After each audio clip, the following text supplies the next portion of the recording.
Okay. Good afternoon, everyone, or good morning if to those of you who are joining us from Europe. I am delighted on behalf of the Center for International Law at the National University of Singapore and the American Society of International Law's Interest Group on International Courts and Tribunals to welcome you to the CIL ASIL Academic Practitioner Colloquium on Maritime Delimitation as a Judicial Process. My name is Tara and I'm your moderator for today. The colloquium is modeled on a format used at Essex Court Chambers and in the SIAC CIL Colloquia series. It brings together in a single forum scholars, government officials, adjudicators, and lawyers in private practice to discuss Dr. Massimo Lando's book, Maritime Delimitation as a Judicial Process, which explores the interaction between international tribunals and states in the development of the maritime boundary process. We are delighted that we have such a distinguished panel to discuss Massimo's book, Judge Thomas Haidar, Professor Alina Miron, and Sarala Subramaniam, who are all experts in their respective fields and bring with them diverse experiences as scholars, adjudicators, government advisors, and practitioners. Their biographies are linked in the flyer for this event, so please do have a look if you wish to learn more about their distinguished careers. A few housekeeping matters before we begin. We will begin with a few opening remarks, and then we will hear from Massimo, followed by comments by our three panelists. After that, we will have some time for questions from the participants, so please use the Q&A feature located at the bottom of your screen or vote for your favorite questions. I would like to give some advance notice that there is a possibility that we may go 15 minutes or so beyond the 90 minutes allocated for this webinar. So those who need to leave, please feel free to do so. But those who can stay, we very much welcome your participation. Without further ado, I am pleased to introduce Dr. Nilofer Oral, Director of the Center for International Law at NUS and a member of the International Law Commission, to give some welcome remarks. Nilofer. Thank you. Thank you, Tara, and greetings to everyone from Geneva. As Director of the Center for International Law of the National University of Singapore, I am delighted to welcome you from all parts of the world to join this webinar that is co-organized between CIL and the American Society of International Law Interest Group on International Courts and Tribunals.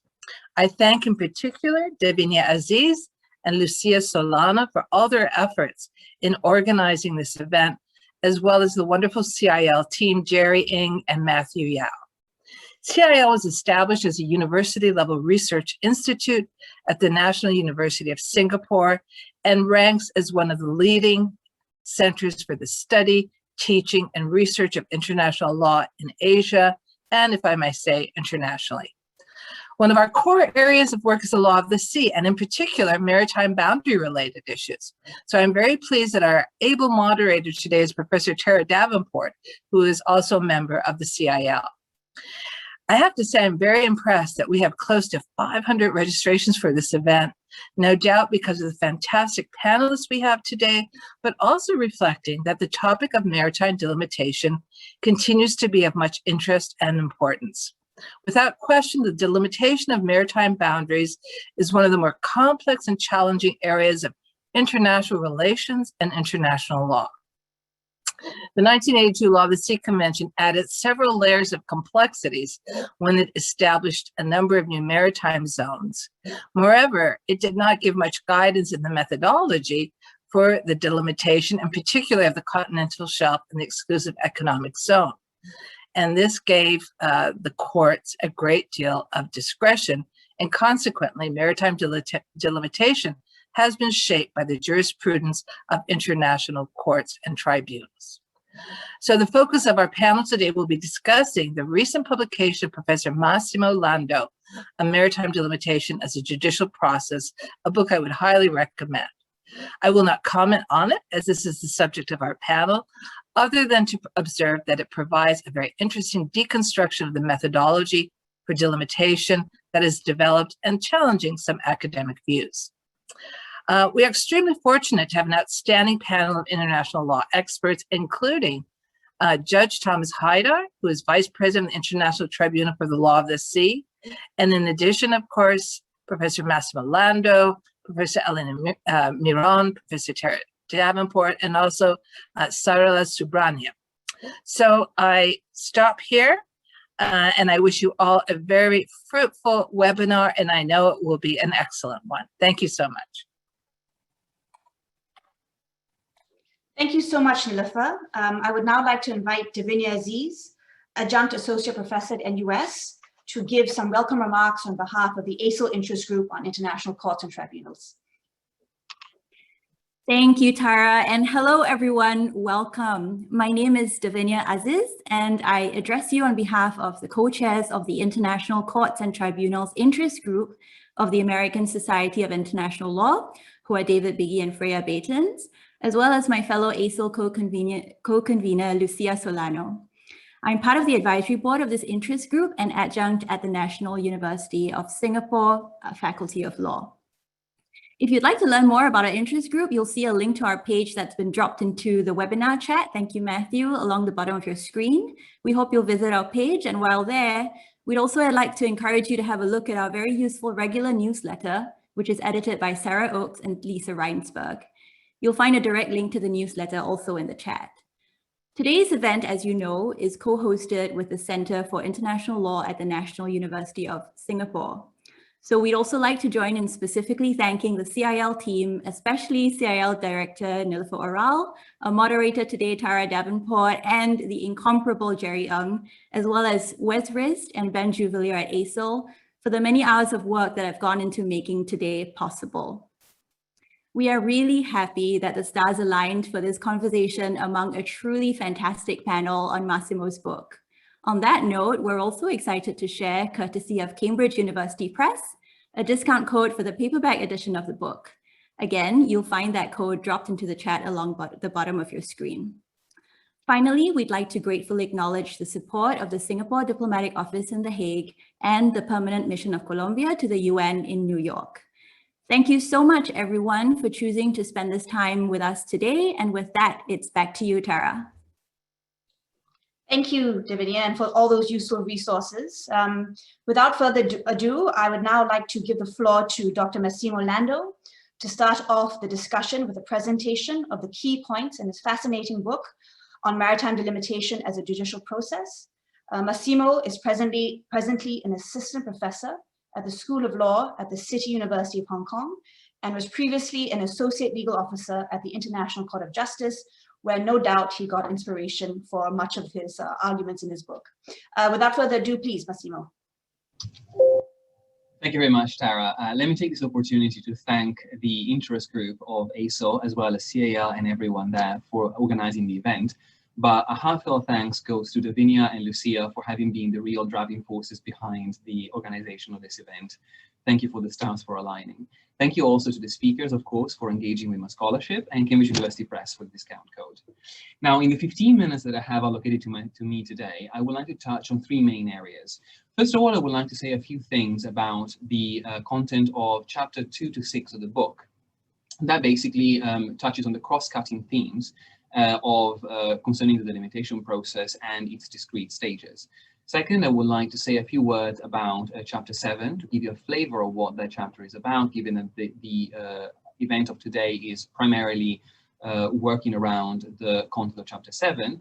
And then I would like to conclude briefly by stating what chapter 7 doesn't say, have a few avenues for further research, basically just teased out knowing what you know about chapter 7.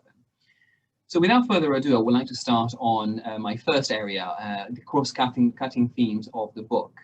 Now, the first cross-cutting theme that I would like to bring to everyone's attention is the development of a historical narrative around the methodology for maritime delimitation.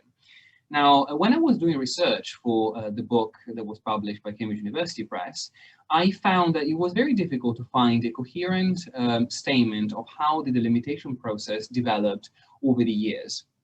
Now, my understanding of why that was is that mostly scholars that came before I published the book were mostly interested in trying to understand how equitable principles and relevant circumstances would work in order to achieve what UNCLOS mandates, which is the equitable solution in the case of a maritime boundary.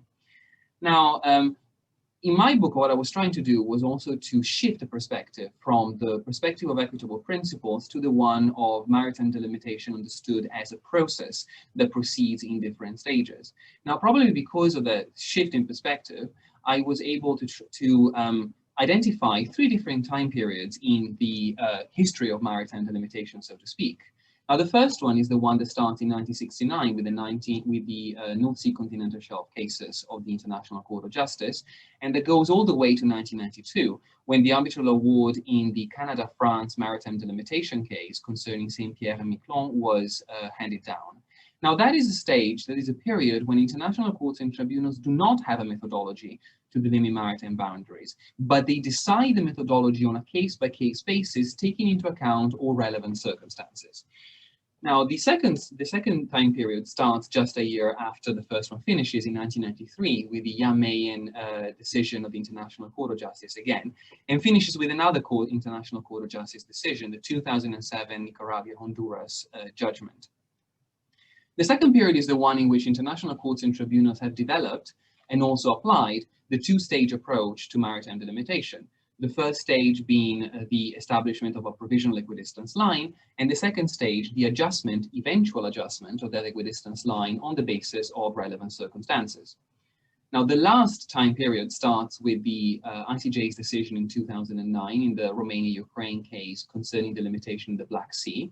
And that is a time when the 2-stage approach was developed into a 3-stage approach.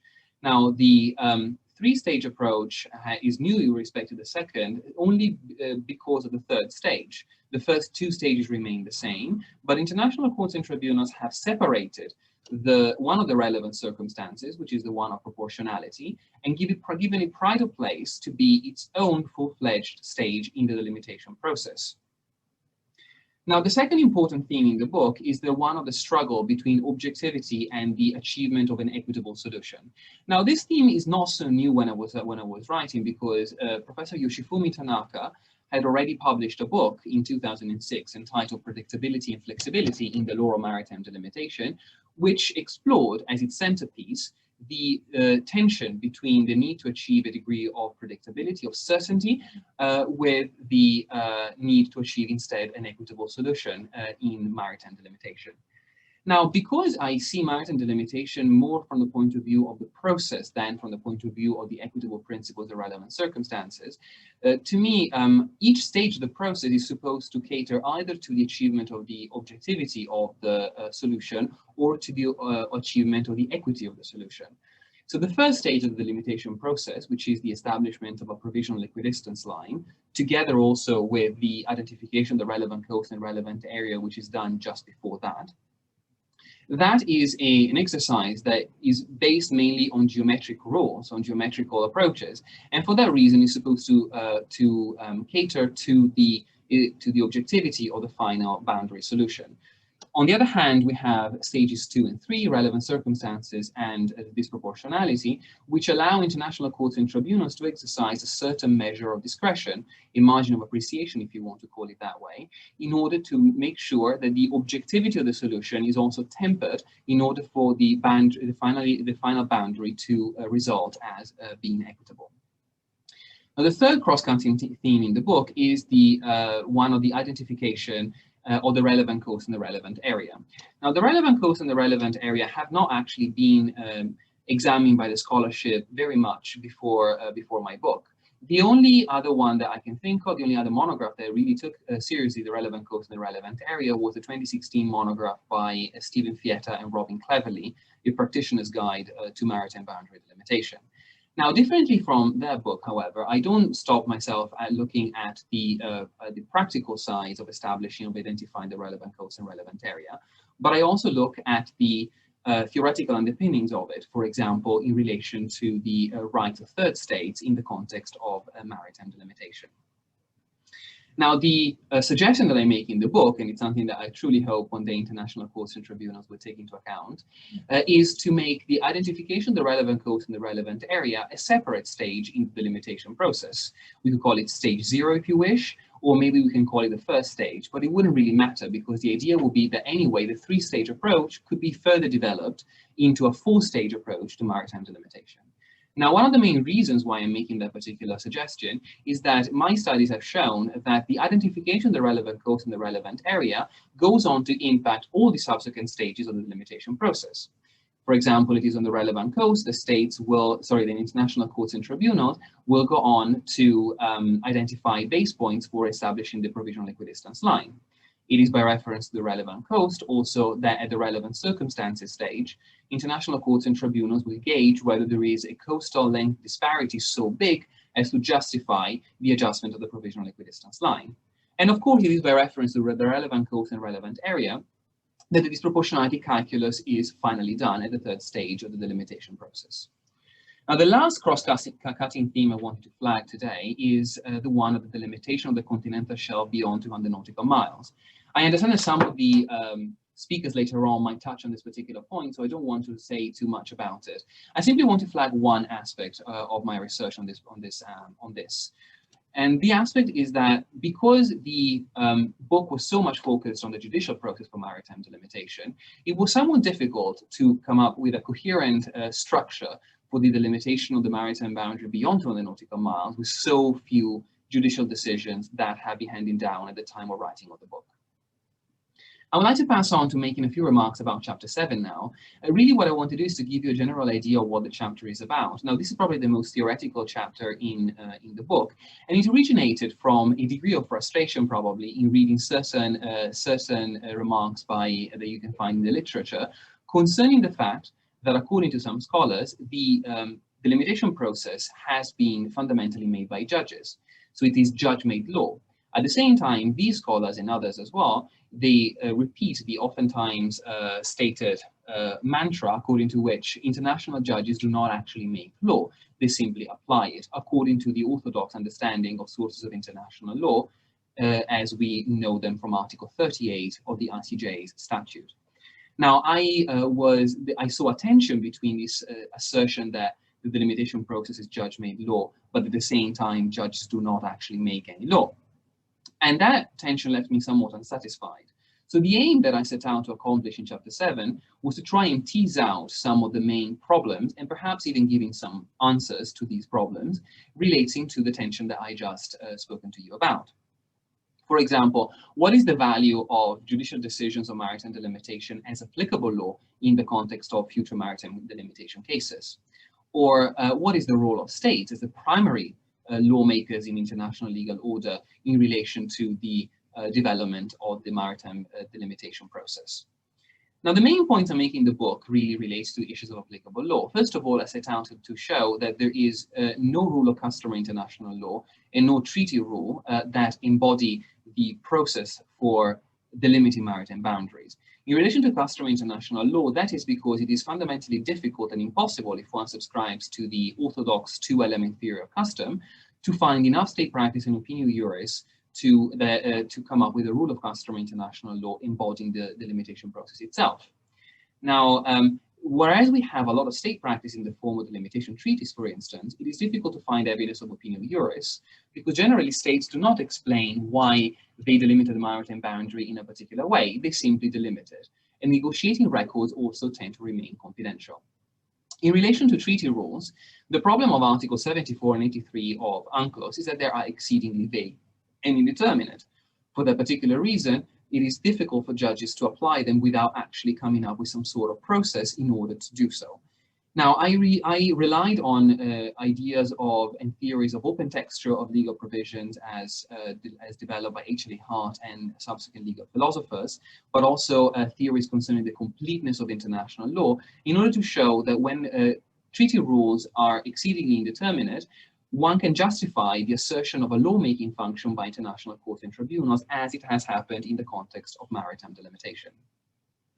Now, the other big theme that I approach in chapter 7 is the one of the state's position in respect of the development of the judicial delimitation process. Now, the way that I understand it, the way that I see it, there are two ways in which states can influence the development of the maritime delimitation process. One is ex ante, by by giving direction, basically, to international courts and tribunals as to what a desirable development in the process could be. And another one instead is an influence given ex post after a particular international court or tribunal has already developed the process in a particular way. Now, as an example of an ex ante way of exercising influence, that would be the conclusion of maritime delimitation treaties.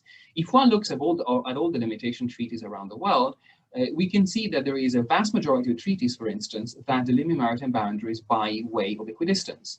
Now, this can be taken as an indication that states are giving to international courts and tribunals that equidistance is a good or maybe even an equitable way of delimiting maritime boundaries. We can justify using it as a starting point in the delimitation process. A way of exercising influence ex post instead could be, for example, by reference to statements made on the international plane by states, or statements of appreciation, for instance, or sanctioning the development of a delimitation process in a particular direction. For instance, statements made by states at the UNCLOS meeting of the states parties. One can also look at pleadings before international courts and tribunals, although one has to be wary about that. Because, of course, states that plead in front of international courts and tribunals, they have interests at stake in the outcome of a case. So one has to look at them with a degree of caution. There are also, very interestingly, a couple of treaties, not many so far, that have been said to have been concluded on the basis of applying the maritime delimitation process as developed by international courts and tribunals. And I'm specifically referring to the Barents Sea delimitation treaty between Norway and Russia, and on the other hand, the treaty concerning maritime delimitation in the Caribbean Sea between Grenada and Trinidad and Tobago. I would like to leave now Chapter 7 for a second and just outline very briefly 3 of the limitations of Chapter 7, or at least the ones that I perceive to be 3 limitations of Chapter 7. The first one is that I understand in Chapter 7 customary international law in a very orthodox way as being the union of state practice and opinio juris. However, one can think of other theoretical frameworks for the identification of custom. For example, modern custom, as Anthea Roberts has written in the early 2000s, or perhaps even custom on a sliding scale, as was theorized by Frederick Kyrgyz after the Nicaragua case. Of course, if one uses a different way of understanding custom, a different result can be arrived from the one that I got in Chapter 7. The second limitation I have is also my understanding of sources of international law, also in a very orthodox doctrinal way. There are, of course, other theoretical frameworks for understanding sources. I can think, for example, of Jean d'Aspremont's critique of formalism and the sources of international law just a mere 10 years ago. And again, using a different methodology to understand this, to understand sources, can get to different conclusions on the merits of Chapter 7. The last limitation that I would like to flag is the analysis into the state's reactions and the state's development of the state's impact on the development of the limitation process. I have limited myself to looking at publicly available document, but nothing says that one should not go directly to the horse's mouth and try to liaise directly with government lawyers, for instance, or legal advisors of states to understand what states actually think about the delimitation process. I would like to stop my remarks here. I would like to thank again all the speakers for taking the time to engage in the scholarship, and I would like to give the floor back to Tara. Thank you very much, everyone. Thank you so much, Massimo, for that concise and excellent exposition on your book. I think it gives rise to lots of fascinating points that I hope the panelists will pick up. I would like to encourage the participants who are watching, please do type in your questions in the Q&A box as and when they arise, and I will make sure to highlight them later. Okay, our first commentator is Judge Thomas Haidar, who does not need an introduction. He is presently Vice President of the International Tribunal for the Law of the Sea and has been at ITLOS since 2014. He has an extensive career, not only as a legal advisor to the Ministry of Foreign Affairs of Iceland, but is a prolific scholar who has published numerous books and articles on ocean affairs and law of the sea. Judge Haidar, over to you.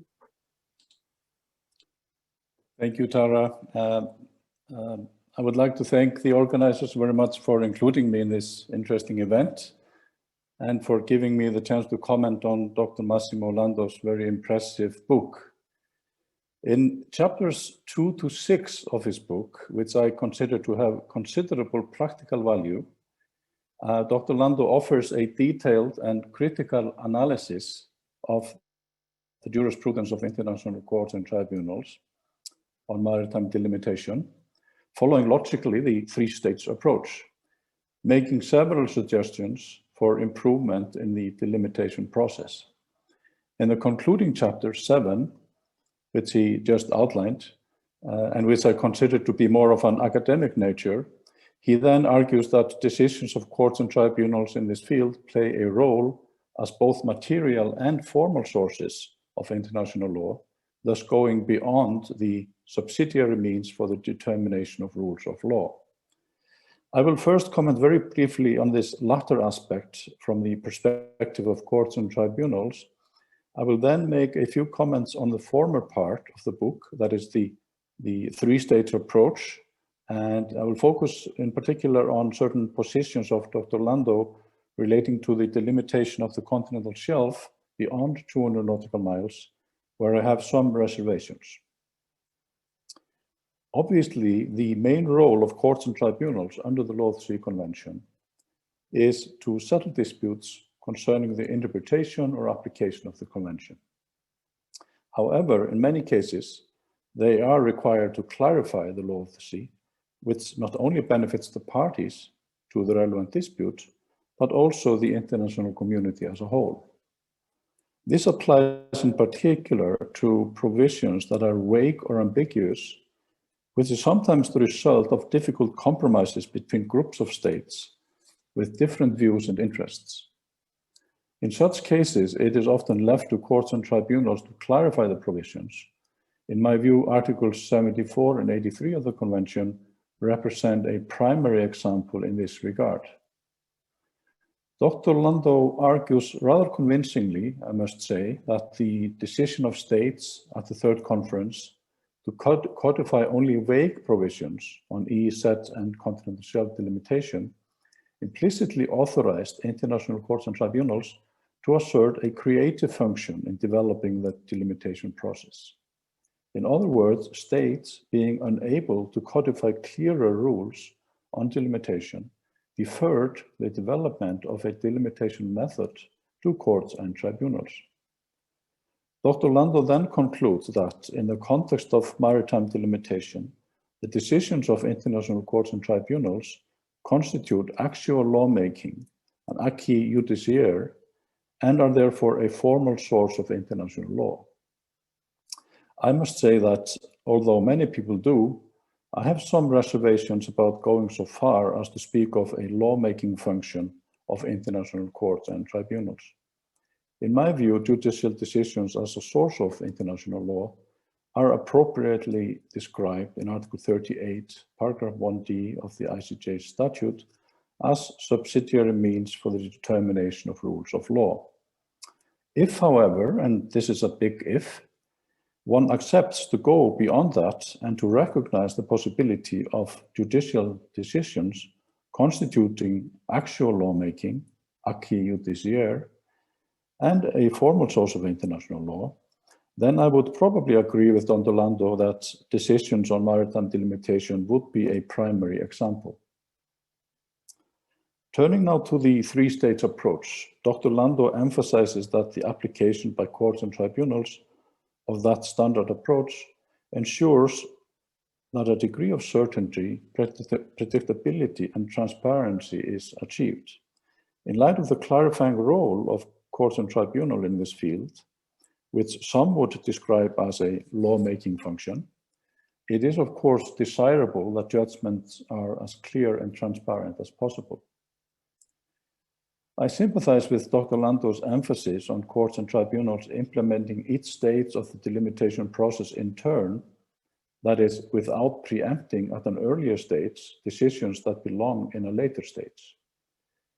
In the interest of increasing transparency in the establishment of maritime boundaries, he suggests that the identification of the relevant coast and of the relevant area should be seen as a fully fledged first stage in delimitation, preceding the drawing of a provisional equidistance line, which would become the second stage. Thus, the three-stage approach would formally become a four-stage approach. Should this approach materialize in future jurisprudence, the first two stages would probably be seen as closely related to one another, as the third and fourth stages are.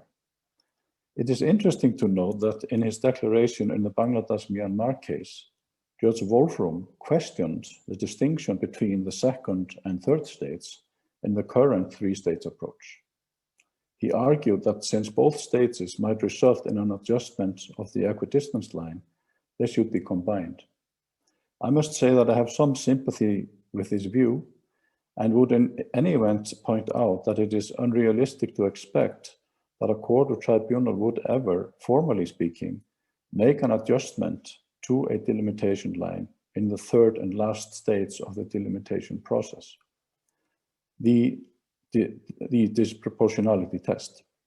In case of considerable disproportionality, the court or tribunal would simply revisit the second stage and ensure an equitable solution within that stage. One may have different views on whether the delimitation process should formally consist of 2, 3, or 4 stages. But I sympathize with Dr. Lando's division of the process into two main parts, the former being objective and the latter more subjective. He emphasizes that courts and tribunals should approach both determining the relevant coast and the relevant area and drawing an equidistance line as objective exercises contributing to the achievement of an equitable solution only indirectly. By contrast, adjusting the provisional equidistance line, both based on relevant circumstances and based on the disproportionality test, specifically aims at achieving an equitable solution. This approach endeavors to strike a balance between predictability and certainty on the one hand and flexibility on the other hand, something that Dr. Lando referred to earlier. This being said, however, it should be underlined that no part of the delimitation process is purely mathematical, and there will always be some subjectivity. Even the selection of base points at the outside of the process is not purely objective.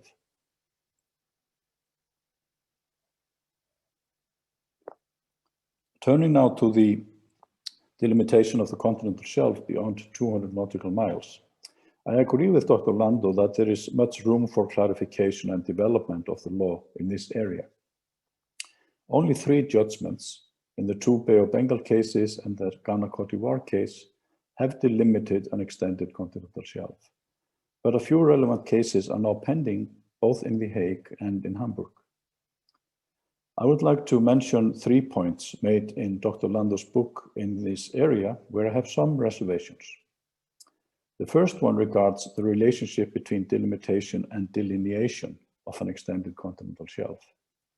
Obviously, these are 2 distinct processes, delimitation governed by Article 83 and delineation by Article 76 of the Convention. What they have in common, however, is the requirement of entitlement to a continental shelf beyond 200 nautical miles. Without demonstrating such entitlement, there cannot be any delimitation or delineation of an extended continental shelf.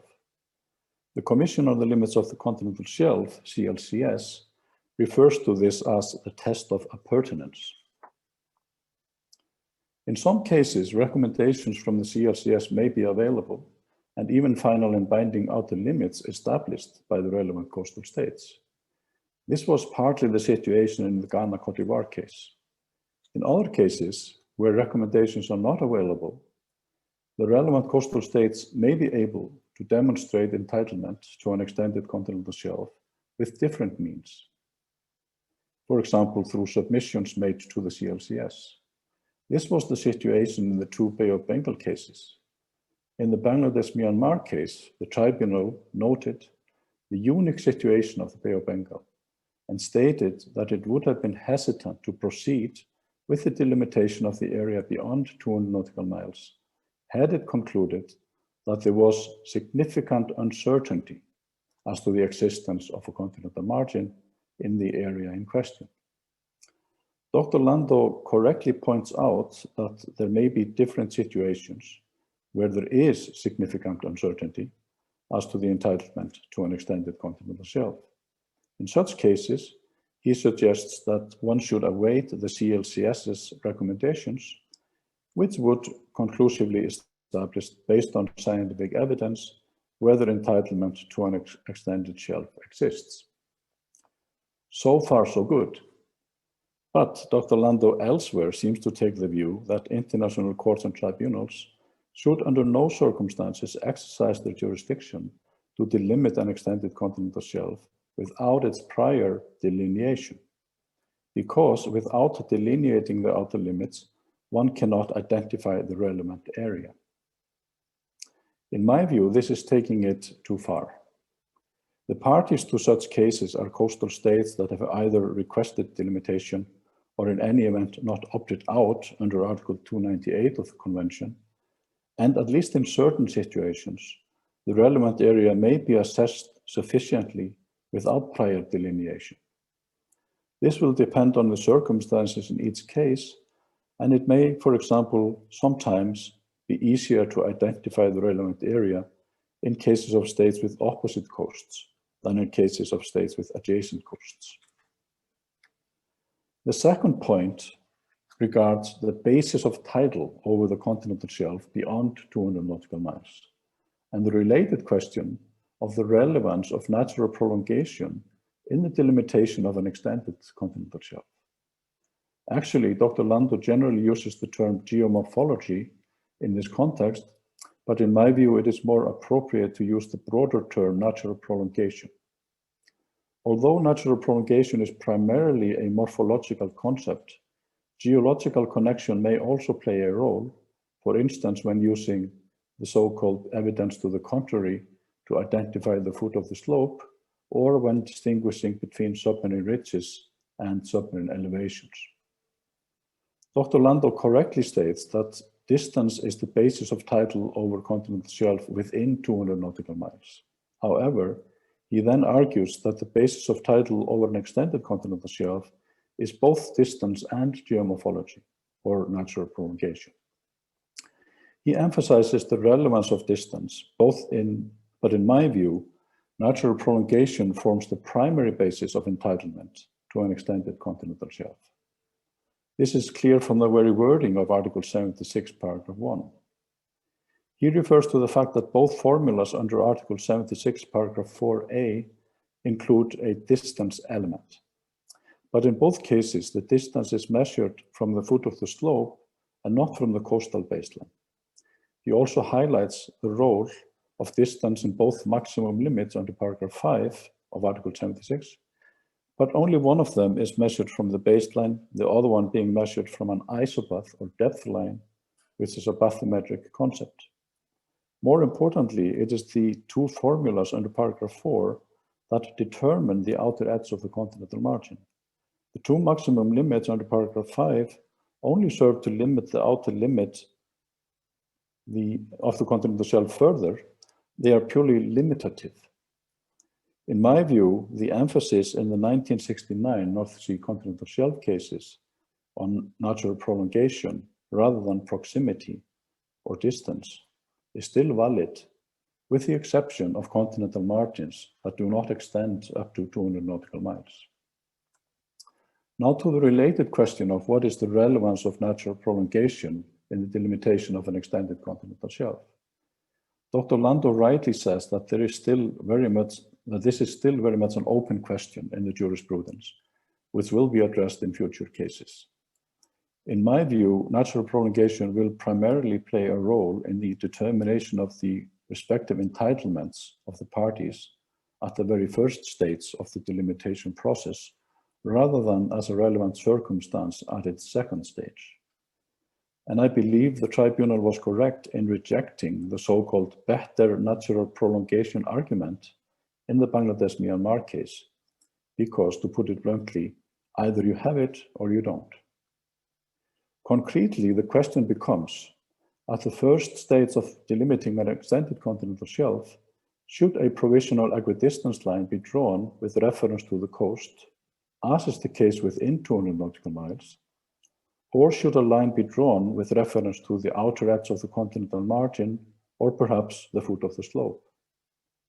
I believe, in particular, where there are two distinct continental shelves, which is probably more common in cases of coastal states with opposite coasts, that there are strong arguments for natural prolongation playing a role at the first stage of the delimitation process. It may be of interest in this context to refer to the 2013 agreed minutes on the provisional delimitation of the continental shelf beyond 2 nautical miles between Greenland and Iceland in the Irminger Sea. The overlapping area of the continental margins of Greenland and Iceland were divided close to 50-50 between the parties, and equidistance played no role whatsoever in the delimitation.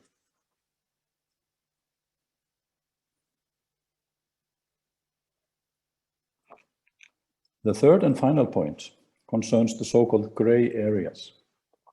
As you know, gray areas are natural byproducts of delimitation. A gray area arises in maritime delimitation between states with adjacent coasts whenever a delimitation line deviates from an equidistance line.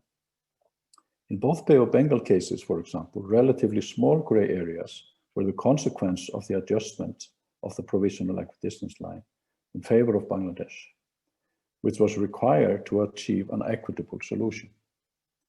In the Bangladesh-Myanmar case, the tribunal clarified the legal status of the gray area.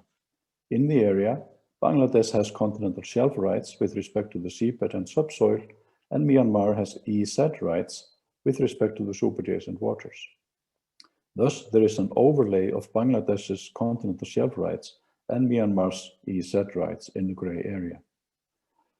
Dr. Lando maintains in his book that the gray areas are unlawful and without legal basis in the convention, because the continental shelf within 200 nautical miles has been incorporated into the exclusive economic zone in the convention. I see this differently, and the relationship between the EEZ and the continental shelf is quite complex in my view. As you know, the concept of the continental shelf is much older than that of the EEZ, and one could say that up to the 200-mile limit, the younger EEZ has been superimposed on the older continental shelf in the convention. It is true, as pointed out by Dr. Lando, that Article 56(1)(a) of the convention, which regards sovereign rights of the coastal states over resources in the EEZ, not only refers to resources in the water column, but also on the seabed and in the subsoil. However, that is not the end of the story. Paragraph 3 of the same article makes clear that the rights set out in that article with respect to the seabed and subsoil shall be exercised in accordance with Part 6, which deals with the continental shelf. Furthermore, Article 68 provides that Part 5, which deals with the EEZ, does not apply to sedentary species that belong, of course, to the continental shelf. The relationship between the EEZ and the continental shelf is by no means clear-cut, black or white, but I think the better view is to regard the EEZ and the continental shelf as two distinct legal regimes that partly overlap and coexist, rather than the latter being fully incorporated into the former. From that follows that gray areas, which make a distinction between continental shelf rights with respect to the seabed and subsoil on the one hand, and EEZ rights with respect to the superadjacent waters on the other hand, are unlawful. It has been argued that gray areas should be avoided as they cause unnecessary complications requiring cooperation and coordination between the relevant coastal states following the delimitation. However, such cooperation and coordination is a common part of delimitation reached through negotiations between states. More importantly, the complication of a relatively small gray area, is in my view a small price to pay if an adjustment of the provisional equidistance line delimiting the extended continental shelf between states with opposite coasts is required to achieve an equitable solution, which is the ultimate goal of Article 83, paragraph 1. Let me conclude by saying that I thoroughly enjoyed reading Dr. Lando's book, and I believe it is relevant both to academics and practitioners, including legal advisors, counsel, and judges. As this event demonstrates, I believe it will stimulate discussion in this important field of the law of the sea. Thank you. Thank you very much, Judge Haider, for those insightful comments.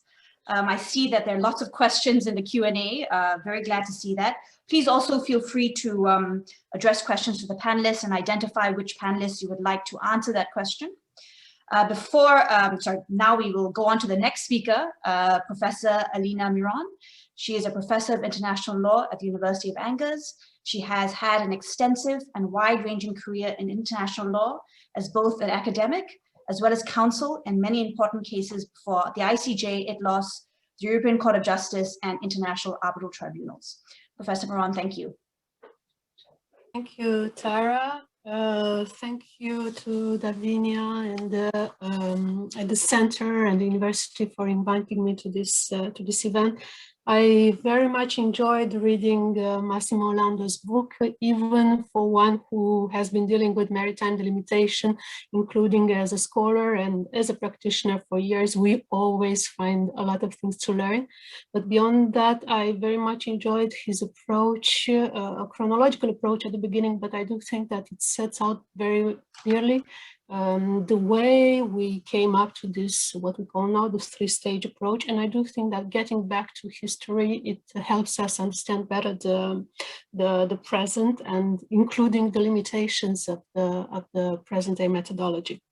And the book, and in particular the chapter 7 on which I am focusing, also shows that the law of the sea is a great laboratory for observing actually the fabrics of international law. This is what I'm telling my students when I start my class in the 5th year. There are very few areas in international law where actually you can witness during your lifetime and even over a very short period, you can witness the rules breeding and growing. And I do think from that point of view, it's very interesting to analyze the maritime delimitation cases from the theory of sources and this very important question in international law: what is law? What may amount to law in international law? And I think chapter 7 goes to the heart of it. Chapter 7 of the book goes to the heart of it because it underlies the law-creating role of international courts and tribunals and the interaction between courts and states, because this is actually what chapter 7 has been focusing on. So I will, in my presentation, go through this and just actually to say how much I agree with the conclusions from this point of view. In chapter 7, maybe I have some different way to approach some of the questions, but in essence, I very much agree with the conclusions of chapter 7. So what I will do in the first part, analyze this interaction between courts and states from the point of view of lawmaking. And then I will actually focus on something, it's my dada, and I'm grateful for Judge Haidar for taking up the concept of acquis judiciaire, which does not pertain to me, but I do have a particular appetite for this concept. So I'll get back to the acquis judiciaire, which actually focuses on the interactions between courts and tribunal in the judicial process. So first, the interaction between states and courts in the field of lawmaking. As I said, there is very little I do not agree with. As a matter of principle, I agree with Massimo's premise that international law is not complete, or whatever law. I don't think that we can find a law that is complete, and I don't think we can actually, in a world that changes that much, I don't think completeness is as such is an objective to overcome. But beyond that, of course, international law is not complete, and to some extent, in some circumstances, judicial lawmaking is not only unavoidable but also desirable. And Judge Haidar also underlined it in his earlier presentation.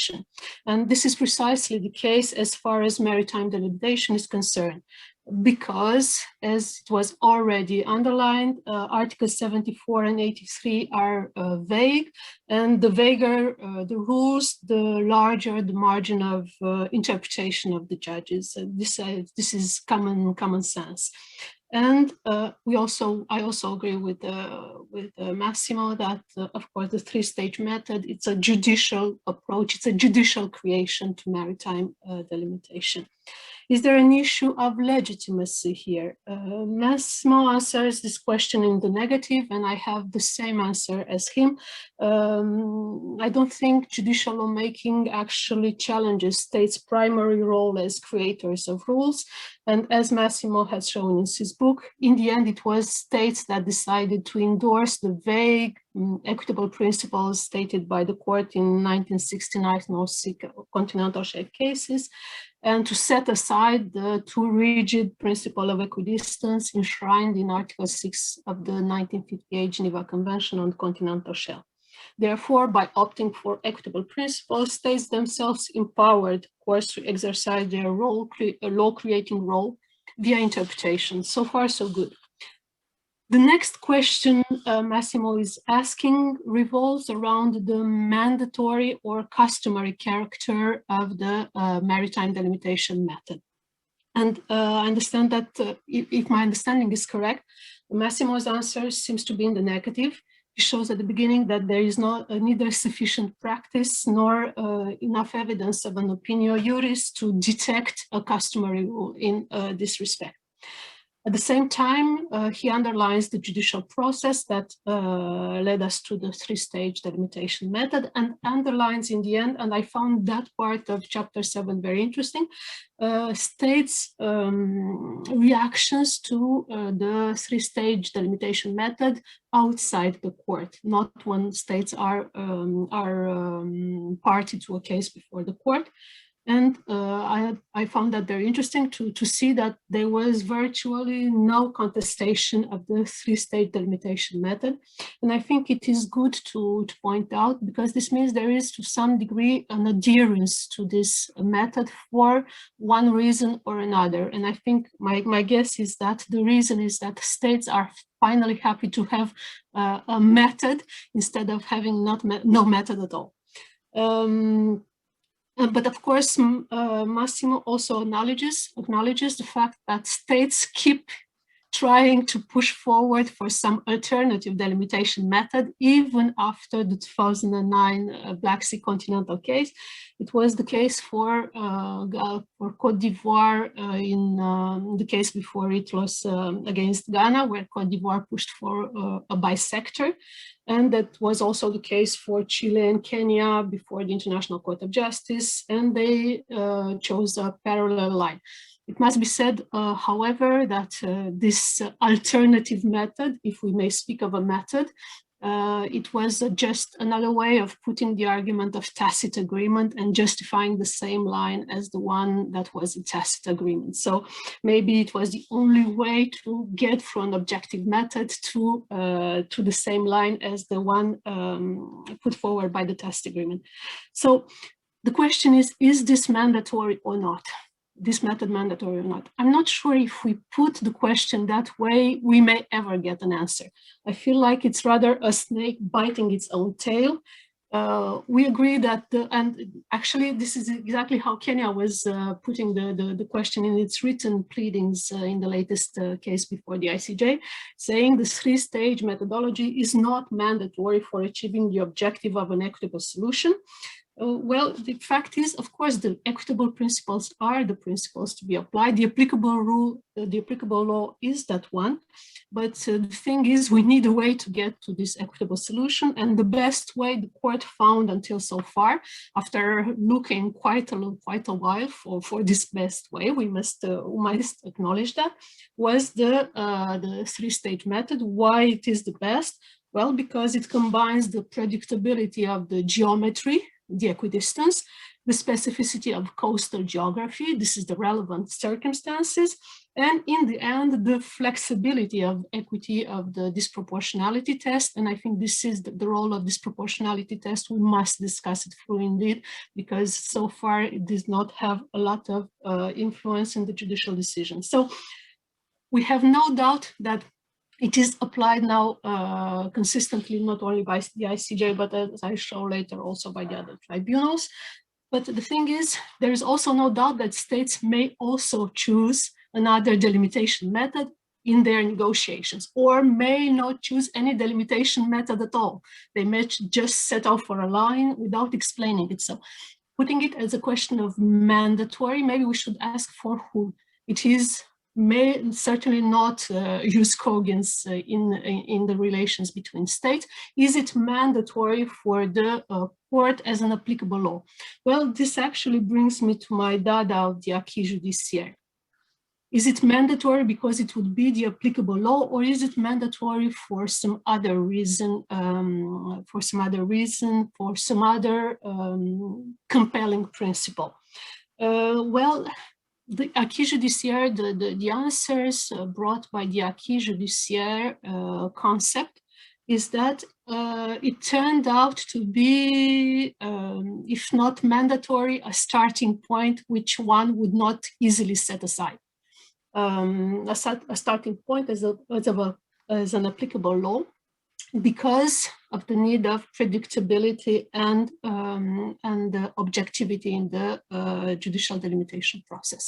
And it is this need of predictability that actually led to the creation of an all-purpose delimitation method, because in the end, actually, the courts do not enjoy the same discretion as states when they decide on the delimitation. They must apply the law, and for applying the law, they must state the law in clearer terms. Put it, I mean, from the point of view of a state, if you go before a court, you should know how to prepare the case and what to expect from it. The non-existing delimitation method could not lead to this result. So, the acquis judiciaire. I like this concept, which was actually created by Judge Wolfram in his opinion in Bangladesh, Myanmar, and I think it resurfaced in Bangladesh, India, also Judge Wolfram presence on the bench. The acquis judiciaire, it has been used to designate the mechanism of gradual building of a uniform law through the reiteration and the cross-referral to existing judicial decisions. And in Bangladesh, Myanmar, Judge Wolfram explained that the acquis judiciaire was due to the indeterminacy, the profound indeterminacy of Articles 74 and 83. And in Bangladesh, India, the tribunal added that it is a source of law. The acquis judiciaire on this issue of maritime delimitation is a source of law to be under Article 38 of the Convention, to be read together with Articles 74 and 83 of UNCLOS. So a source of law, but a source of law, as Judge Haidar said, as in French we say that not subsidiary, but actually auxiliary, in the sense that it comes up in auxiliaire. It just helps understanding and exposing what are the main sources of international law. Here, both a convention, a treaty law, and maybe customary international law. And the acquis judiciaire, while I do prefer it to some other concepts like precedent, which would also be a very good way to analyze the jurisprudence on maritime delimitation. Well, because I think it has in it the need not only for consistency, but for consistency in a single legal order. And the legal order of the ocean, the fact that you may not have different judges using different methods, it's consubstantial to the concept of legal order of the oceans. And the acquis judiciaire, the cross-referral to other courts and tribunals, judicial decisions, conveys this flavor of legal order of the ocean. Now, I just very briefly, in 2-3 minutes, maybe 5 at most, I will try to put forward how the acquis judiciaire came in maritime delimitation, but very briefly, because actually here also it greatly overlaps with the historical presentation made by Massimo in his book. And actually the acquis judiciaire just reflects the 3 periods Massimo identified in his book. I'm just calling it a little bit differently, and I'm looking at it from the perspective of cross-referral fall between judicial decisions. So the first period is the one identified by Massimo as 1969-1992. And it is the one of jurisprudence variations, which actually put into light the weaknesses of the system, because we had no method at all. And of course, states were not very willing to go before a court where no method is set out. And there was a lot of fuzziness, and fuzziness criticized by legal scholars, judges, arbitrators, and even indirectly by some arbitral tribunals. And then we had the second period, Jan Mayen up to Nicaragua, Honduras, where we started to see emerging progressive convergence of solutions. Massimo underlined this as being a two-stage methodology. What my interest is that, as President Guillaume observed, actually, even at this second stage, the court did not explicitly reverse its previous jurisprudence. It proceeded by successive strokes without recognizing its own original mistake. Well, res judicata is res judicata even when it's not good law. And the way to get around it is to go like an impressionist. You put dots and dots and dots until you have the nice picture. And the third, how did the acquis judiciaire in this second stage of progressive convergence appears? Well, you have this same approach used in most of the decisions that were taken during this period. And in Nicaragua, Honduras, we do have for the first time the presumption of applicability of the two-stage method, and this is quite interesting. And then we had the third stage that comes, starts with the Black Sea case. And this third stage, actually, it is setting the precedent and crystallization of the acquis judiciaire period. Setting the precedent, well, we all know that the Black Sea case was supposed to be the precedent and to be used as a reference. You know, we know that it is not an it is not an anecdote, that it is the 100th court decision. It was chosen on purpose. We also know that it is no accident, that there was no separate opinion. Some of the ad hoc judges said later that the President Higgins was very firm on not having any opinion appended to the tribunal, to the judgment. And there is also the pedagogy in the judgment, that it is very important. So we know that the court wanted to set out the precedent. And if we had any doubts about it, well, in the case after that in Nicaragua, Colombia, it quoted something like 30 times Black Sea case. And I think we got it at that point, we got it. The question was, would the ITLOS use it the same? Well, it did, and it did by because of the need of predictability. What other areas, and it will be really my last point, what are the other areas where we may witness the same point? We were talking about the continental shelf beyond 200 nautical miles. I won't go back to that. What about the interpretation of Article 121 on islands?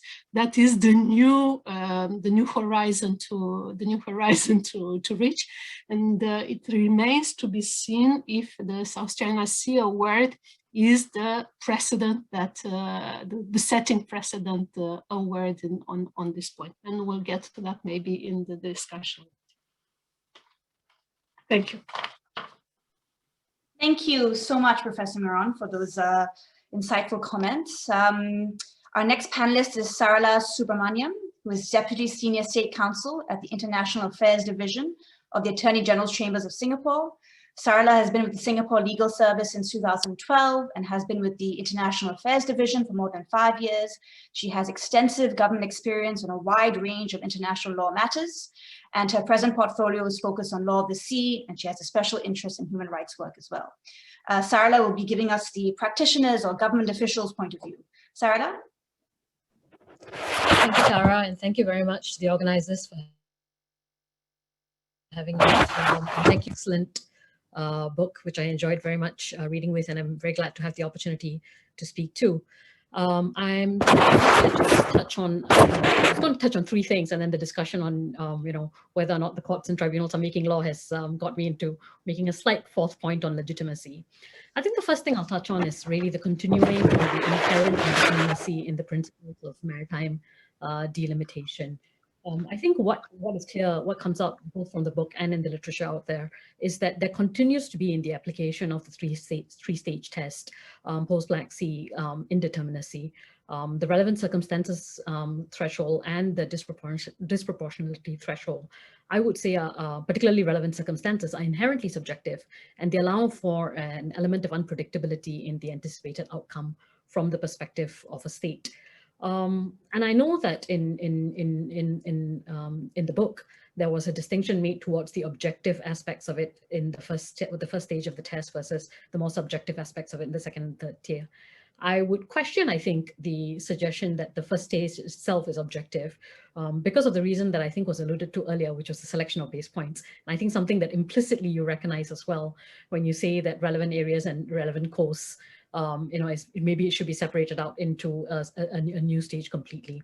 I think the selection of base points, be it Bangladesh, Myanmar, Nicaragua, Colombia, there was some question as to whether the types of features that were omitted as base points, or the types of islands that were omitted as base points, were indeed, was there some kind of reverse engineering, I think is a question, to be blunt, that needed to be asked.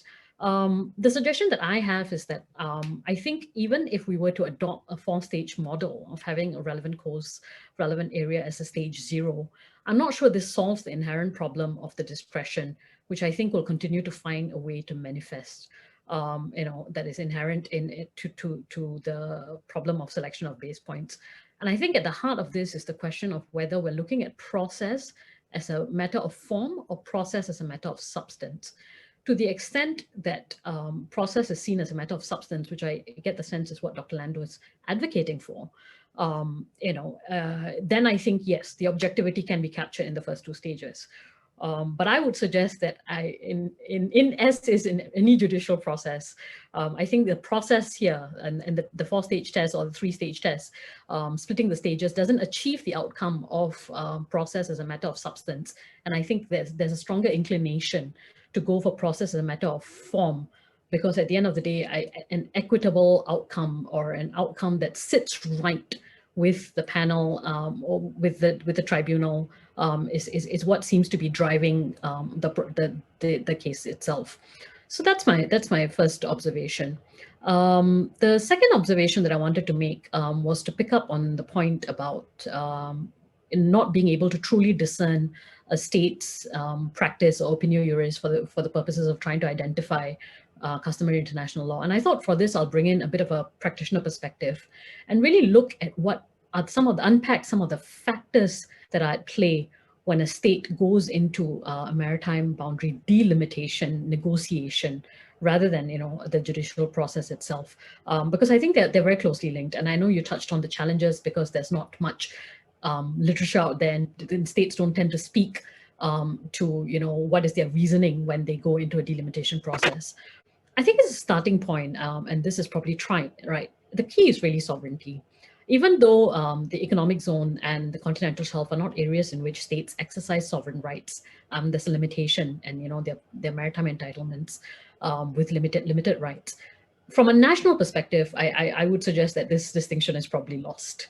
From a domestic perspective, I think whether it be the territorial sea, the economic zone, or the continental shelf, and I think as we are seeing in more contested areas today, they are treated almost, interchangeably. And I think there is this drive to view as a matter of national significance, it's viewed as an exercise of sovereignty, making these claims for maritime entitlements.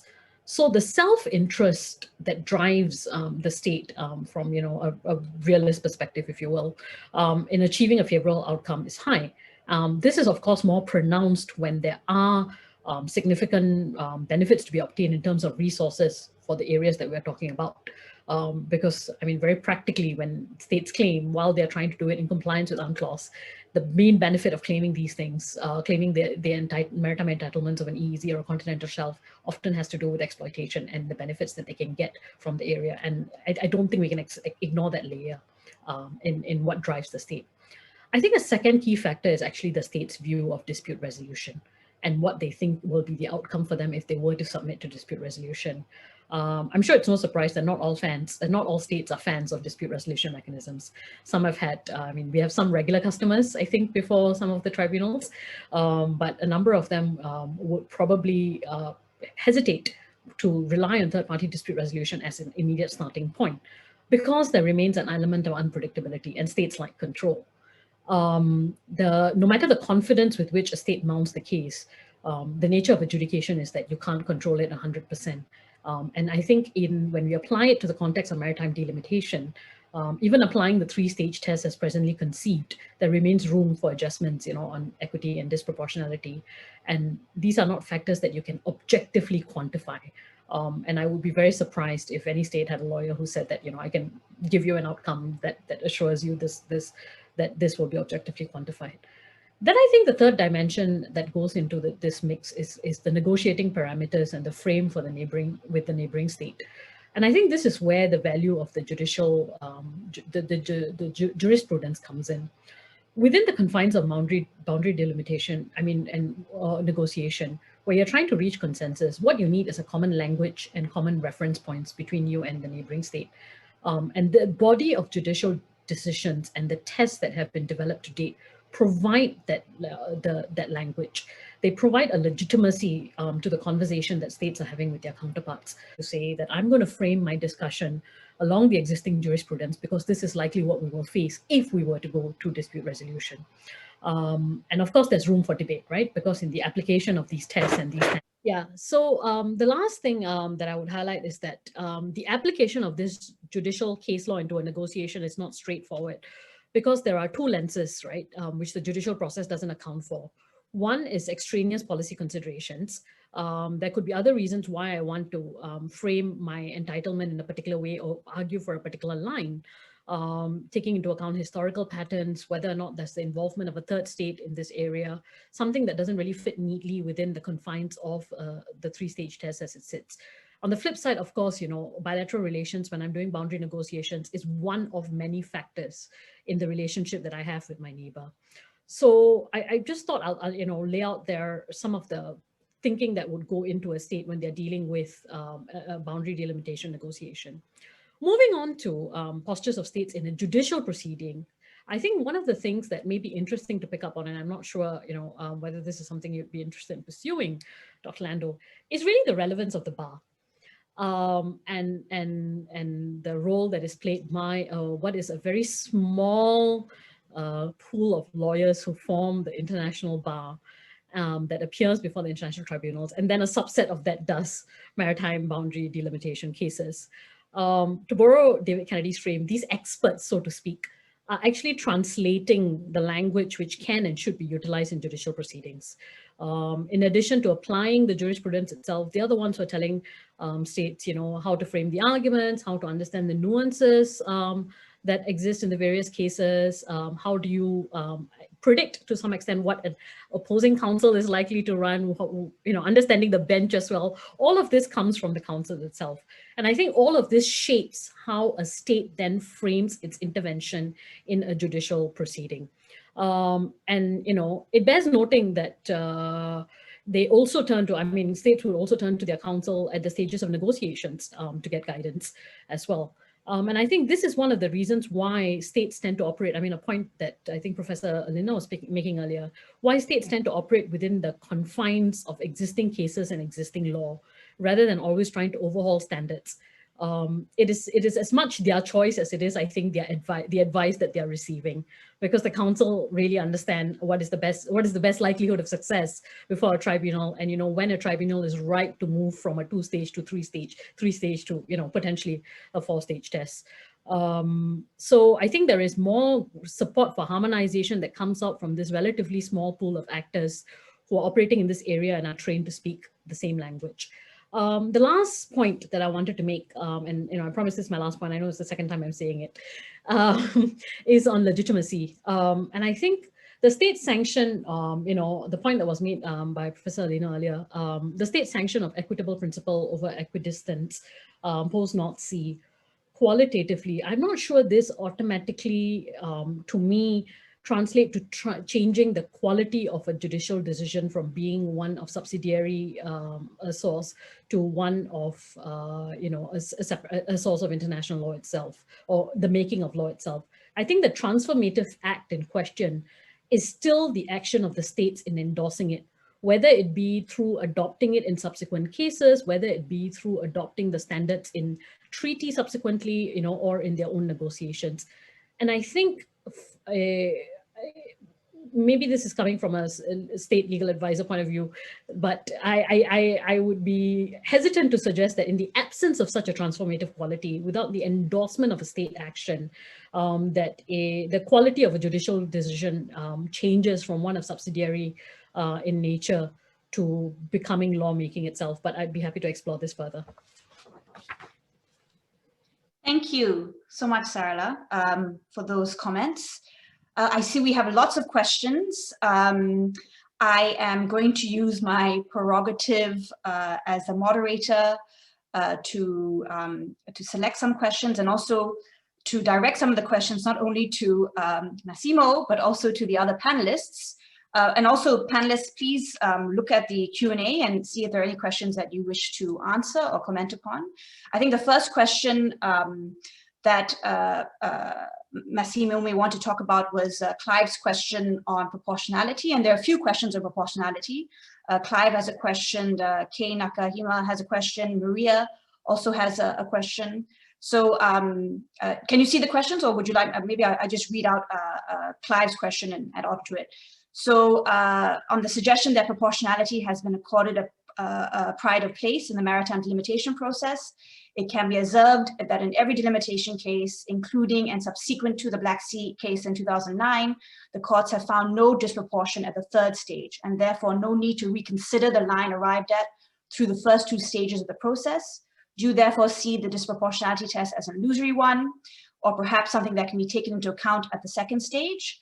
Again, the other question by Kei Nakahima was, given that you find an independent role in the disproportionality in the EEZ and continental shelf delimitation, I'm interested in how do you explain the ostensible lack of the same test in the territorial sea delimitation, so far being conceived of as a two-steps test. And then Maria's point, relates more to Clive's point, which is, would it be that the disproportionality test becomes illusory, redundant, formalistic, because it actually depends on the initial decision on the extent of the relevant area to be taken into consideration?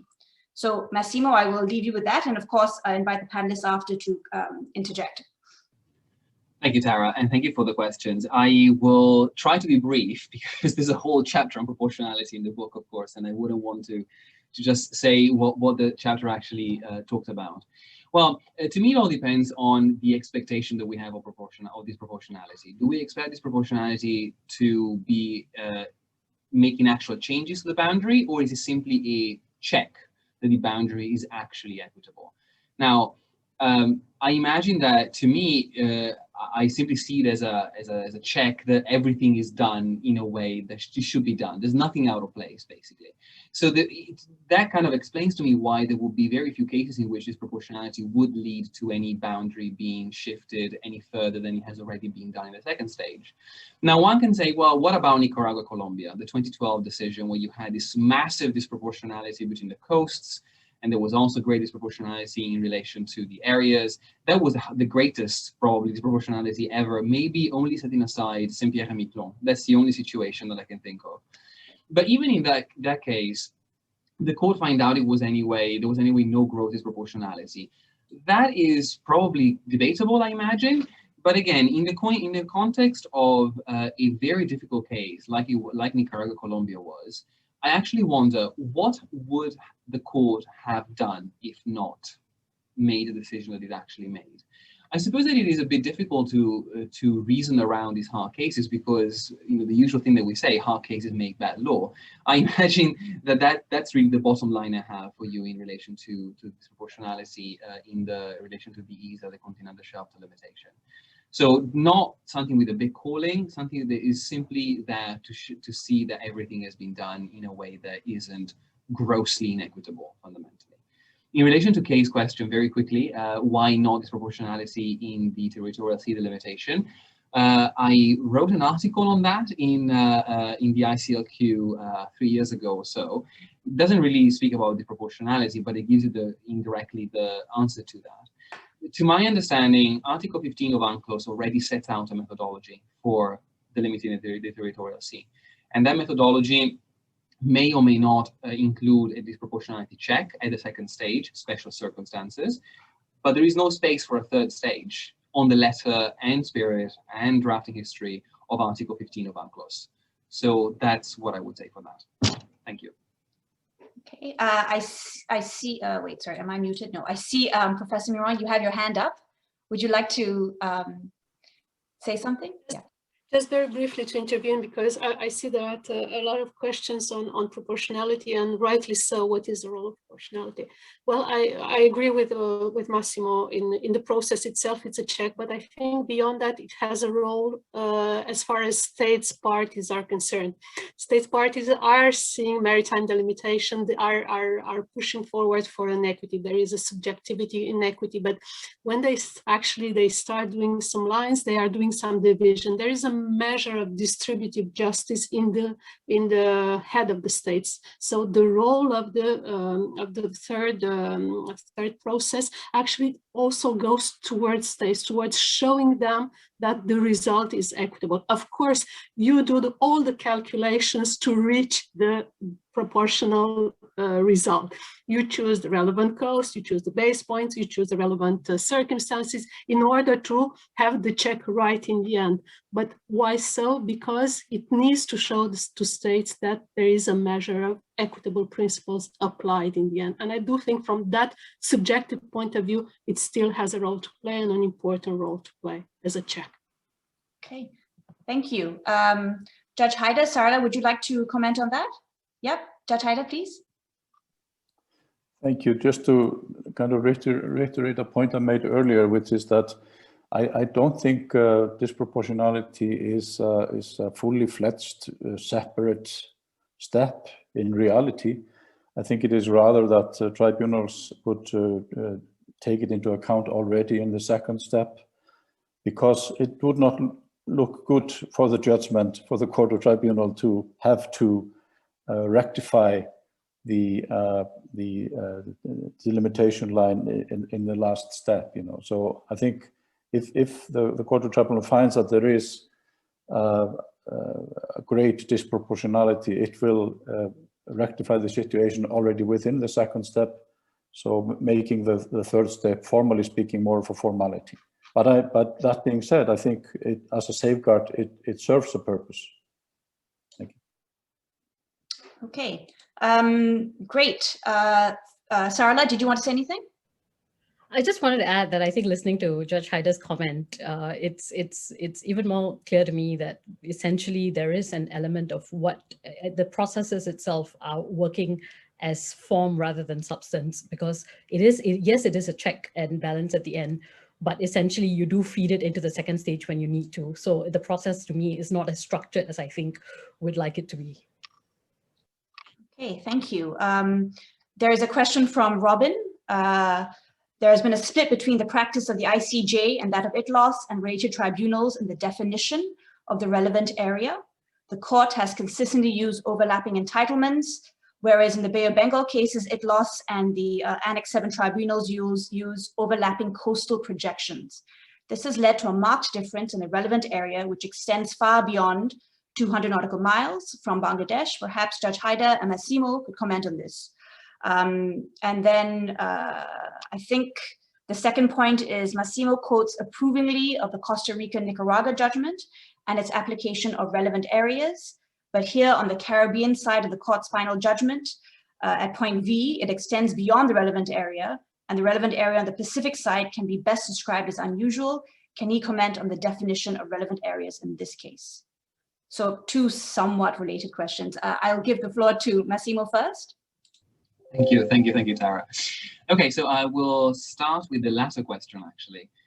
Now, I make in the book, there's a whole section about the definition of the relevant area and the way that it was very fuzzy, very confusing for a very long time. Now, the point I try to make really about the Costa Rica-Nicaragua case is this. I don't think we are quite there with the definition of the relevant area yet. It hasn't been defined as such because, as Robin rightly says, sometimes the question of overlapping entitlements, sometimes an overlapping coastal projections, maybe the claims are taken into account as well, which may not be coinciding with the entitlements, and so on. So it becomes a bit complicated. Now, in relation to what I write in the book concerning the Costa Rica Nicaragua cases, I look specifically at the relevant area as identified in the Pacific side, not so much on the Caribbean side. Because the judgment shows two different delimitation exercises, one on the Caribbean, one for the Pacific. And sure, I'm sure there are some, the thing was done all in once, but I'm sure there are some differences in the way that the court maybe approaches one thing on one side and the other one on the other side. What is striking to me in the Pacific Ocean, and I think it's a point that Robin is making, the area looks unusual. There is a piece of relevant coast that has no relevant area in front of it towards the southern part of Costa Rica. Costa Rica, yes. And then this area that looks a little bit like a bean. It's a weirdly shaped bean. And I imagine that is exactly the court applying very, well, strictly as it could, the overlapping entitlement idea, basically, the principle that the irrelevant area is coextensive with the area of overlapping entitlement. Now we have this peninsula that's jutting out, the Nicoya Peninsula jutting out from Costa Rica, and basically that peninsula, according to the court, has stopped the coastal projections of Nicaragua from generating entitlements beyond a certain point. And that's why the area looks like that. Maybe it's not apparent on the text of the judgment, but I think it can be gauged from what the court says in the paragraphs concerning the relevant area in the Caribbean Sea. So that is what I would say in relation to that. I agree with Robin that the Bangladesh-Myanmar relevant area looks a bit weird. It looks a bit strange as it's basically following meridians and parallels, at least in the southern and western side. It is not something that I've been able to explain to myself, and the only thing I can think of, the only reason we're having a relevant area like that, is that it is easy to determine because it uses straight lines. I think it's just a device that the ITLOS used in order to come up with something that looked okay. I wish I could give you a better answer than that, but unfortunately I wasn't on the tribunal at the time. I probably never will, but there you have it. Okay, thank you. Judge Haidar, did you? Thank you. Like Dr. Lando, I was not on that case either. So, but I obviously, being a judge, I have to be very careful about what I say. But I would just say a couple of things. I mean, the identification of the relevant area is not a very precise issue. It is more, I think, a rough assessment in many cases, and also I think the relevant area may be based on different methods in different circumstances. I can foresee at least some circumstances where it would be appropriate to have the overlapping area being the relevant area. So I think I would just stop at that. Thank you. Okay. Prof. Miron, Sarala, any comments on that point? No? We have a sort of, I guess, a question from Stephen. Oh, sorry, I have done something to my computer.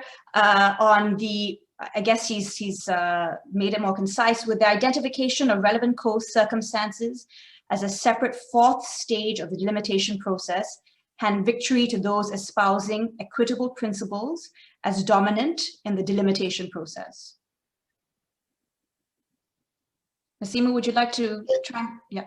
Yes, I'm not entirely sure. I need to read the question actually, because I'm not quite sure I understand the I mean, I suppose that the idea of having this fourth stage of the delimitation process would, I suppose that this ties back to something that Judge Haidar and Sarala were saying earlier on. The idea that sometimes this proportionality is taken into account in the second stage of the delimitation process and not just as a check, because it would not look very good if that were the case. And also I saw in the chat someone was saying, well, sometimes the identification of the relevant area and the relevant coast preempts the proportionality, this proportionality calculus at the third stage.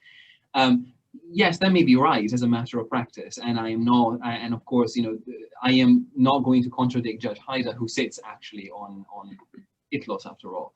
But one of the aims that I had with this idea of maritime delimitation of the process, one of the aims I had tried to accomplish was to show that you don't have to preempt anything. You can just go through each process one after the other, and just sure in the knowledge that it will work out in the end, because there's way too much history and there's way too many checks and balances within the process already for the process to end up in something that you don't want to see, so to speak. I understand that sometimes human nature is also trying to preempt problems further down the line, and I imagine that this probably speaks to the human dimension of international adjudicators. They're just human beings like all of us talking here today. But there is, in a way, this idea of being able to going through the process, knowing that it will end up with an acceptable boundary after all, because of all the elaboration that has gone before it. I'm not quite sure how separating the identification of relevant coast and relevant area from the equidistance line stage would be a victory for the equitable principle supporters, because to me, actually, it's quite the opposite, because separating it is supposed to give it a position that is even more in the spotlight when the international court or tribunal concerned does identify the relevant coast, the relevant area, so that there is even more scrutiny, in a way, by states, by those that read the decisions, on what the international court or tribunal concerned is doing in that stage. So to me, separating is a way of making it more transparent, if anything, more than muddling the waters more than they're already probably muddled. Thanks. Thank you. Okay, perhaps there's a question from Cécilia. Sorry, I'm pronouncing it wrongly. Maybe I will direct this to Prof. Muron. She says, or he says, uncertainty and predictability of the jurisprudence. Do you think the consistent use of the three-stage approach since the 2009 Black Sea case contributes to the reducing of the scope of judicial discretion? I'm thinking particularly of the 2012 Nicaragua-Colombia case and the two Bay of Bengal cases. It seems that regardless of the formulation of the three-stage approach, the consideration of relevant circumstances in the second stage still allows a considerable degree of judicial creativity. Well, I think the answer is yes and no. As Sarala explained, and I liked very much her concept. These judicial decisions are a common language, have become a common language. So it's common language for states normally for putting their case also. Sarala was speaking about negotiations, but now I'm speaking about how we put a case before a court and tribunal. And the way you frame the case before the tribunal also shapes to some extent the reasoning of the tribunal. Of course, there is still a margin of discretion, but if one expects not to have any discretion at all, I don't think it will actually push forward for more judicial settlement. If you have a geometrical application without no kind of appreciation whatsoever of the particular circumstances of each case, I don't think states will easily go to judicial settlement. Because in the end, actually, when you start a case, you're asking yourself, are you more equidistance or are you more equity? Well, the three-stage approach helps us have a common language on that. So, of course, there is a margin of appreciation, but it is the way the case is framed may help get closer to the result it is wanted. The question one may arise, if you do not go through the three-stage process, do you expect to have a result that is closer to your interests? I'm not sure that not framing your case within the three-stage methodology actually helps a state getting the result it wants to state. The three-stage methodology has enough space for both states to put their case the way they want. And this is what I'm saying. And for the court to get to an equitable solution, but in an orderly manner, and that it is important from a judicial delimitation as a process. Thank you. Judge Haidar, did you have anything? Yes, please. Thank you. I think you could imagine that a court or tribunal would potentially be able to reach the same equitable solution with a totally different methodology. I mean, simply ignoring the three-stage approach and coming to the same conclusion. That is not to be excluded. But I think the usefulness of the three-stage approach is to make it more transparent. It explains not only to the parties of the case how the solution is found, but also to the international community as a whole. And especially if we take the view that courts and tribunals have a lawmaking function, if you go so far as to say that, then it is quite important that judgments are clear and transparent, because only that way they will contribute what you call the acquis judiciaire. Thank you. I have a question here from Danae Azaria. She says, and I think it's, maybe we start with Sarala first, if you could respond to this comment. It's the last comment on the Q&A. She says, Massimo, as director of the ERC State Silence Project, I'm particularly interested in your views about the following. Does the silence of states vis-a-vis the decisions of international courts and tribunals entail tacit acceptance of the delimitation method as established by international courts and tribunals? In other words, does it entail opinio juris for the identification of customary law? For example, i.e. failure to react under circumstances calling for reaction, or perhaps a subsequent agreement of LOSC parties about the interpretation of Article 7483 by silence vis-a-vis the pronouncements of international courts and tribunals. The panelists seem to imply that this may be the case, and Sarala's view as legal advisor would be particularly welcome. Thanks, Tara. Hi, Dani. So I think that my sense is probably that it would not automatically rise up. Silence would not automatically rise up to the level of tacit acceptance. I hesitate to say, barring circumstances where you are directly affected as a state, or there is immediate implication or a reason for you to speak up.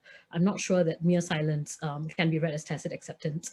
I view this also, I mean, I think the implications go far beyond boundary cases if we were to look at this threshold, because there are many areas of practice in which, even in law of the sea, claims of territorial seas, boundary claims that are put out, which don't necessarily go to the courts. Not everyone comments on it, right? You have the limits of the sea publication by the US, but barring state practice like that, the rest of the world isn't exactly monitoring or policing whether or not there is compliance with certain international standards and obligations. So my sense is hesitation to say that state practice silence automatically constitutes opinio juris for the purposes of custom. I think there may be exceptional situations in which this can be made out where you are directly affected. Okay, thank you. Would any other Massimo, please? Yes, thank you, Sarah. And I would say, well, probably I feel along the lines of Sarala, actually. I think it's a very difficult thing to say that state silence entails opinio juris. I mean, to my mind, anyway, opinio juris is manifested through generally positive actions by a state, statements or actions in a particular way. The thing is, I have been criticized by some for having a very state-centric and very dogmatic approach to customary international law, in a way that the ILC also has. The idea that you have to prove state practice and opinio juris by way of different evidence, different material. You cannot just prove one and just magically you have the other one as well. And that, I suppose, also would extend to silence. So I see it as a very difficult thing that opinio juris would be automatically entailed by silence. But I agree with Sarala that if you are directly affected and you should be doing something about a particular situation and you don't say anything, then I suppose that we could make an argument that silence constitutes some sort of opinio juris. I'm not quite sure about subsequent agreement. And now I'm not sure if Dani is referring to Article 31(3)(a) of the BCLT in relation to treaty interpretation or not. But I would very much doubt that that silence would amount to an agreement, to subsequent agreement in that sense, in the sense of Article 31 of the BCLT. I mean, in itself, the question is very interesting academically. I imagine that for states, maybe you can expect them to take a very specific view on this question. Unless I do something, I don't think I have meant anything by not doing something. Prof. Miron, Judge Haidar, any thoughts?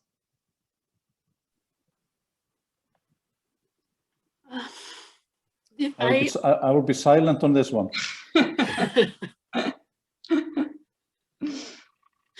No, I basically agree with what was said, but maybe we also have to make the distinction between silence to the assertion of general law as the interpretive process, and silence, on the other hand, to the assertion of a particular claim. I think silence to the assertion of a particular claim will play a bigger role, sometimes an overwhelming role. Take the Temple of Triavia case in maritime, well, not so far in maritime delimitation, but there is a risk. So I think on that side, the states need to be careful because it has normative consequences. Okay, yeah, Massimo, please. Yes, I just wanted to add something on what Professor Miron just said. Silence in front of general law. There was this one case in front of ITLOS, the advisory opinion concerning the Fisheries Commission, Sub-Regional Fisheries Commission. One of the big issues was, well, does ITLOS as a full tribunal have advisory jurisdiction under its statute? Because all we have really is a provision in Article 138 of the Rules of Procedure that speaks of advisory jurisdiction of ITLOS. And some states made the argument, they were in favor of advisory jurisdiction. They made the argument that all the states that were arguing against advisory jurisdiction of ITLOS as a full tribunal were being idiosyncratic, because you haven't said anything since 1996, since the rules of the tribunal have been in place. So why are you coming up now to deny the jurisdiction in advisory matters of ITLOS as a full tribunal? So I imagine that's exactly the point that Professor Miron was trying to make. Why would anyone say anything if there is no advisory opinion requested to ITLOS as a full tribunal? But the moment that an opinion is requested, that's when you should be saying, raising your voice and saying, well, actually, I disagree with this. Beforehand, why would any state just attract attention to that, if you know what I mean? Nobody would do it, not even in real life with your family or circle of friends. If you don't want someone to see something, you just don't say anything and hope that it passes unnoticed. Yeah. Okay, thank you. We have a question from Clive. I think we'll have two more questions and then we'll have to end the session, although it's been such a fascinating discussion. Clive has said, more generally, I was also wondering what your perspective was on the role of technical considerations, evidence and expertise in this, of course, profoundly legal process for maritime delimitation before courts and tribunals. After all, coastal geography is the primary consideration, and geographical factors such as defining the relevant area, measuring relevant coasts and coastal projections and cutoff effects, general directions of the coast, as well as equidistance lines and adjustments of them, and that is not a solely legal exercise. So I open this to the floor on your thoughts on what is the role of technical considerations. And I'll let maybe, yeah, Judge Haidar, please. Thank you. I think it is a very good question and very relevant one. Basically, life is becoming more complicated in every sense, and the law of the sea is part of life, very important part of life for most of us. And so we have, climate change and concepts that were not known some decades ago. So I think in maritime delimitation, there is certainly many times a great need for scientific and technical input. There are, as you know, many ways of doing it, but one way which has not been applied yet is through Article 289 of UNCLOS, which is, about including scientific and technical experts on the court or tribunal, but without the right to vote. And I think it is a very practical way forward in many of these complex cases. And I would just add to the list of that Clive mentioned of topics that might justify such an inclusion of scientific expertise. We also have questions that I touched upon regarding the entitlement to an outer continental shelf, and it can be quite complex. I refer to the judgment in Bangladesh, Myanmar, where the tribunal talks about, whether there is considerable urgency or not, or considerable uncertainty or not. And I think there may be cases where scientific and technical experts could assist in this evaluation of whether there is indeed entitlement or not. But there may be so complex cases that it might be advisable for courts and tribunals to not to go there and to rather leave it to the CLCS as also recommended by Dr. Lando. So there are some cases where scientific and technical experts could really assist, but I think there is a limit to what our expectations should be. If we have a very complex situation, for example, regarding the outer continental shelf, very contested, different natural prolongations maintained by the parties, then it may be advisable for courts and tribunals to leave it to the technical body, the CLCS. Thank you. Thank you. Professor Miron? Well, actually, I am taking the privilege of having the micro to ask a question to Judge Haider on this respect. Do you think that it would be a good way for a tribunal having to deal with this outer continental shelf entitlement to ask a question to the CLCS, to have a sort of advisory question like we can do that instead of having a technical expert on the tribunal? Can I just answer directly and very briefly? No. Thank you. Okay. Sorry. Massimo is telling me that he wrote an article on this exact question by Prof. Miron. Please put the link to the article, Massimo. I think we have time for one last question. I'm very torn because there's so many interesting questions and I wish that we could answer them all. Perhaps there's one interesting question, which I think Professor Miron raised and maybe Adonis also raised. And I'm obviously from this region, very interested in the South China Sea. I wonder why international courts and tribunals did not so far, except for the South China Sea case, try to adopt a rather firm position when it comes to the determination of rock versus island as per Article 121, especially when the human habitation criteria is in the balance. Will the South China Sea case be the founding jurisprudence or any kind of consideration rather similar or different may happen? And I guess that raises a larger question on also what Prof. Miron was talking about to what extent should courts follow the decisions of other courts? And perhaps I'll open this to everyone. Massimo, since I'm very happy. I feel that I should not be the one to answer this first. Okay, would anyone like to? Yes, Judge Haider. Thank you, Tara. I will break the ice. So this is a very interesting question. It touches upon a lot of interesting things. Also, I think Professor Miron, towards her end, was kind of referring to the question of precedents, which is very interesting. To what extent do courts and tribunals follow decisions of other courts and tribunals on similar issues? And I think it is really all about the quality of the argument. It's about how convincing the decisions are, how well they are argued, and so on. And so I would really underline that it is by no means a given that decisions by other courts and tribunals will be followed. It all depends on the quality of those results and the arguments. And what is very interesting and important, in my view, also, is that courts and tribunals cannot live in isolation. They are part of the international community.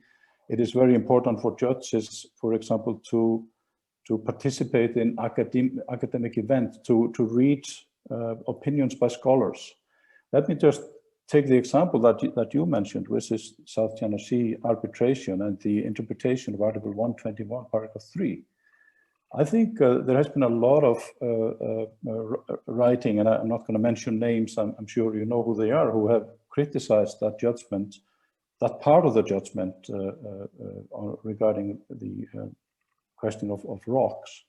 And I think the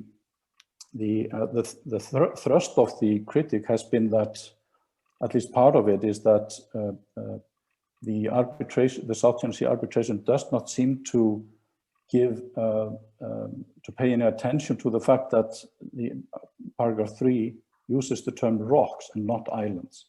So it doesn't really, it doesn't seem to give the term rocks any meaning.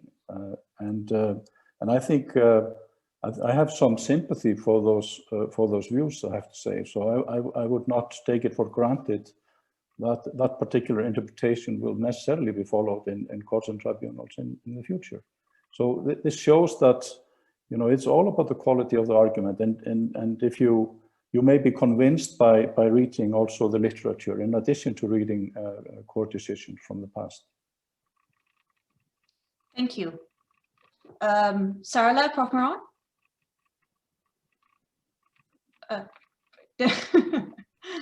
Sure. I think I completely agree with Judge Haider on, you know, when I think precedents will be taken from other tribunals.